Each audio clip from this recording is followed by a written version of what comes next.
Alright, here we go. We're defending on Hollywood. Ice wall coming up. Okay, go ahead. Here for a sec. Did you watch the video I shared today? Oh yeah, the where's the annoying fucking bugs. wall, May? Yeah, I did. I watched that. Where the guy clearly dropped the wall. And it put the blue down and made noise, but no wall appeared. I've had that happen to me, not necessarily where, like, she goes through an animation, nothing happens, but I'll press, like, R2. You know, I'll pull the trigger, like, twice, and nothing happens. I'm like, guys? Yeah, it's a video referring to as, like, top 5 bugs or something, or most annoying bugs. Yeah, or, it was like a list of 10, I think. Or, yeah, it might have been 10. And it was pretty entertaining. The other one too, where you clearly use the ability, but the game's like, nope, didn't count, didn't get used. Which I think he said in the video is attributed to lag. Yeah. And what you see on your client, not what the server saw, so it rolled it back on your end, but that doesn't make it any less annoying. I hate rollback so hard, because, you know, in Street Fighter V, a rollback is just the fucking worst. Because you'll be in the middle, you will see the punch hit somebody. You'll start to confirm into the combo. It'll roll back while you're still doing the combo, and yeah, next thing you know, they're blocking a dragon punch, and you're just sitting there eating it. Stop the payload. So we were talking a little bit about the league. I'm really excited by it. If the only thing I'm worried about is it's painful to watch. It really competitive is right Overwatch. now. It's not too bad for me to watch other people play Overwatch, like a single person. You know, like watching you right now, people watching this video right now. That's cool, that's fine. But watching the competitive, maybe they just need to slow down on how often they're jumping around characters and everything. Here's my current #1 problem with watching competitive Overwatch. Wait for me. The announcers are so boring. I'm used to watching fighting game tournament, and you know, these guys get excited, and when they're excited, it's not like this fake broadcaster excited. It's like a genuine excitement. The only like other announcer of a non-fighting game that I found interesting to the point where I really wasn't caring about the game and I was just enjoying some of the commentary is Day 9 on StarCraft, because like I said, I really didn't have an interest on the game. But I don't know that he's obviously worked with Blizzard a lot before on commentating, but I don't know that he's up on Overwatch, because he's also one of these guys that before the match he's watched like 50 games of the teams or the guys going in, you know, and knows their play, their history, their style, because that way he'll shout out like whether they're doing their thing or they're going off script, you know, are you seeing something crazy right now for this player? Which is, it made the StarCraft stuff. I don't know if you saw the opening to BlizzCon. No, I did not. It was boring as fuck. And they ran this video of like, you know, their 25 years or whatever, and then they start showing like the fans in line to buy games, and like, oh, I got the game, and the first one like they're doing is like, StarCraft 2, I got StarCraft 2, look at StarCraft 2, and I'm like, dude, nobody gives a fuck about StarCraft 2. Yeah, that league is dead. There's nobody that cares. Like, Korea's like, we're going back to StarCraft 1. We're just gonna play that one. Are StarCraft players the same as Melee players? Like, they're just not gonna play any other game other than the one Pretty that they're much, good it's at? gonna be like exactly like Melee. Of like, no, this was perfect. There was no need to change it. You know, and that makes you reissue old controllers. Yeah. And then we're still not gonna play the new one. Let's see you get past this. I didn't play enough StarCraft 2 that I can talk about the competitive scene to say why they didn't like. the new units as much, like why it didn't catch on the way 1 did. But I mean, StarCraft is a game of very, very tight balance, and I respect those developers a lot because balancing 3 completely different teams is gotta be an insane problem, you know. I don't think it's as bad as trying to balance a roster as large as Overwatch's or Street Fighter 5 or. Well, they didn't even try with Marvel vs. Capcom. Then. See, the thing is with the StarCraft is a fighting game. You know, it's 1v1, right? So you got matchup balance to look at.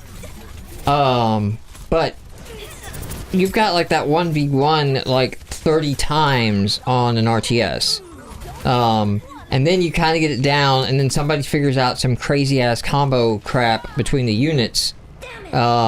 That you're then trying to figure out how to nerf without actually nerfing the roles of the units. I remember one of the earliest things that I used to do to people, and it got nerfed out, was called the Reaver Drop. And you made a bunch of, you played Protoss, and you made a bunch of shuttles, and you made a bunch of the big slow Reavers, right? These were huge tanks that moved slow on the map, very, very slow on the map. Shot out projectiles that you actually had to construct on the unit, okay? So it wasn't like an infinite shooting unit like a Marine. That had a massive amount of splash damage. These were basically like army killers, right? You get 2 or 3 of these together and you get them synced, which was always the trick, right? To get them so they all send their blasts out together to do the maximum amount of damage. You didn't want one blast going in, one blast going in, one blast going in, because then the healing effects could counter the group. So what you did is you put these guys in a shuttle, okay? And then you sent them somewhere, you dropped them, and you immediately picked them back up. And the instant you dropped them, they fired because they're in range, and then you picked them back up so there could be no counterattack. And then you just repeated this process like crazy to basically machine gun fire a tank into the process. And it required a ridiculous amount of micromanagement. You know, as Diva would say, you really had to raise your APM to pull this off successfully. But if you could do it, it was just game breaking.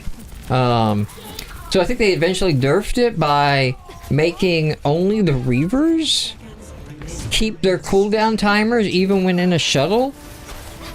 Because if they made everybody keep their cooldown timers in a shuttle, it had like all these other consequences. So they couldn't just do it game wide.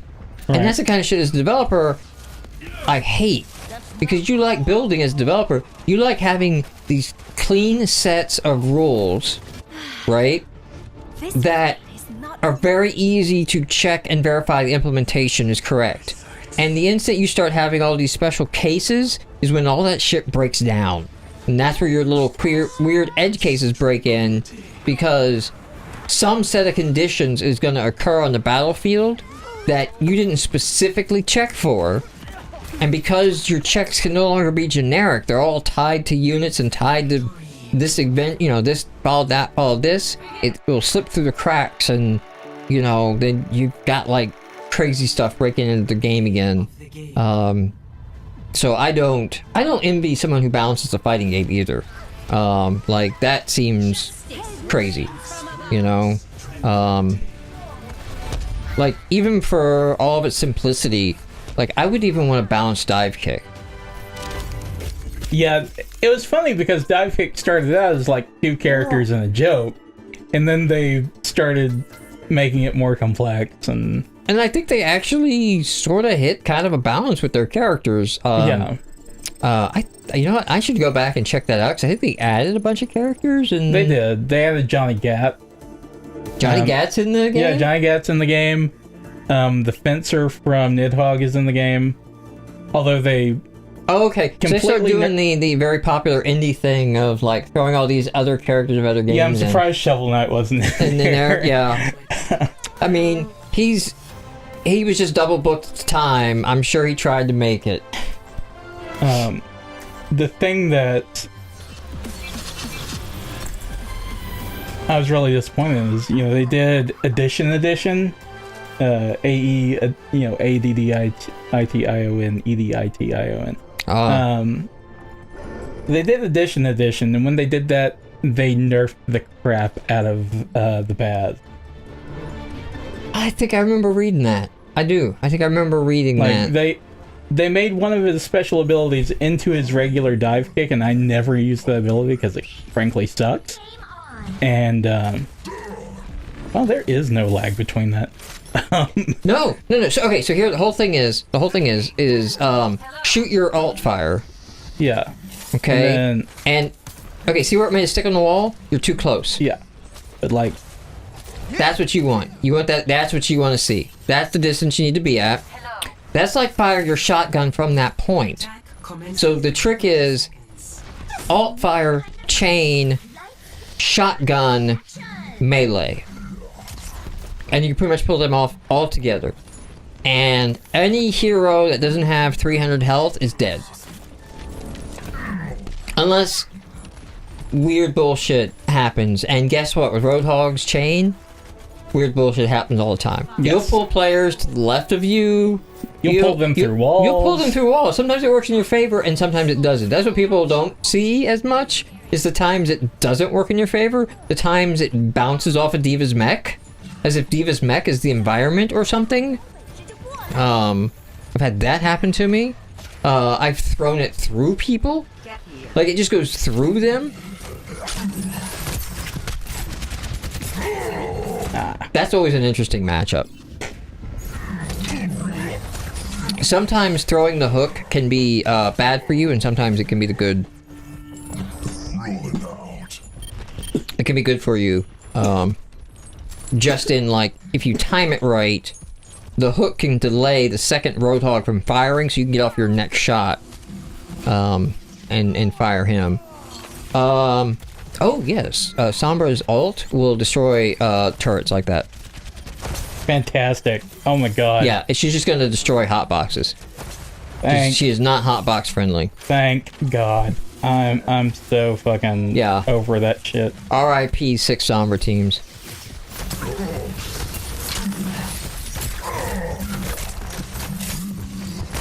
Oh, that health wasn't there. Oh, and there it came up. Yeah. That was a tight one. You had a Mei there. Yeah, You had Lucio too. He could have switched to Heal Song. That would have helped.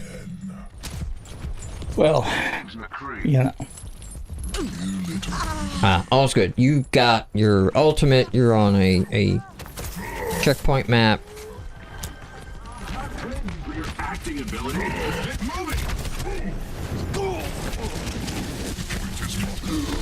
Okay, this is getting beyond annoying.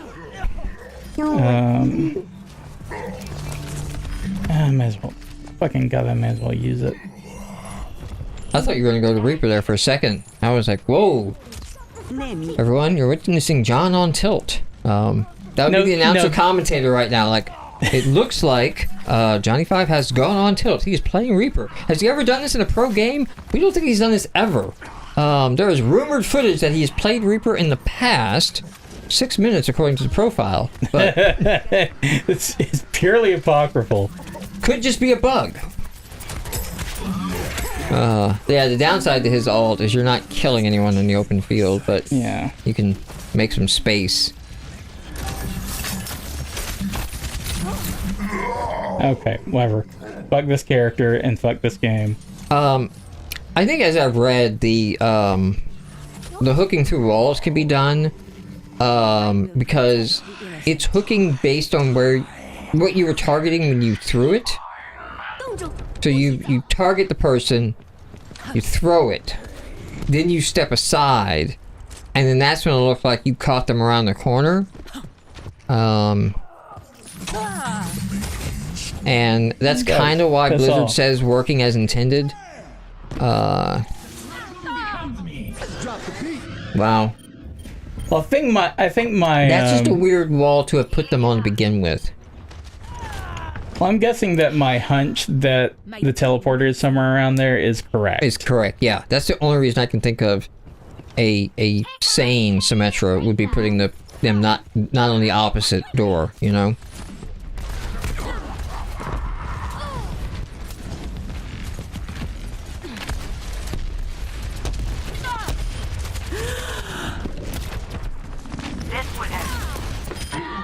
Does she take splash damage from her own rockets? She does. It's just a weird thing. I'm gonna go ahead What and say, heroes take splash damage from their own weapons and which ones don't. of all the characters that I play, and I think I would consider myself in this game a low tier hero. I don't play a lot of Zarya. You know, I don't play a lot of McCree or Genji or Reaper Hanzo. or Genji or Hanzo. But I think, you know, between like D.Va, who's not considered to be very good in the meta, and you know, like Soldier, and you know some of the characters I play regularly, I think Pharah's the worst right now. Oh, as far as like your play, or as far as like in the meta? Just like as far as just a character, because her damage is not very good.